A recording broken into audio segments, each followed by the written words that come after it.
Харесва ли? Хубаво ли? Моля се малко пак аплодисменти, защото виждам, че са се фиксирали.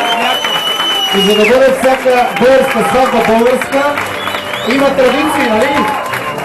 Остана българска традиция. Нека двете златни майки заповядайте. Заповядайте, за да захранят моето семейство, както подобават традициите. И моето...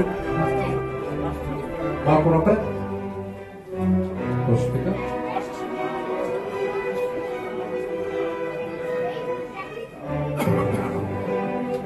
По традиция с сол и мед.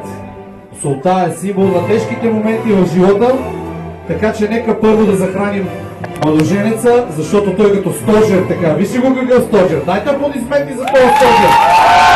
Защото ще има и трудни моменти в живота.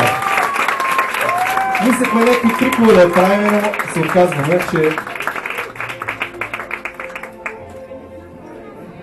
Дай трикове. Хайде да видим солено ли е. Ще има тежки моменти. Обаче живота е изпълнен с повече хубави моменти. Хубаво е.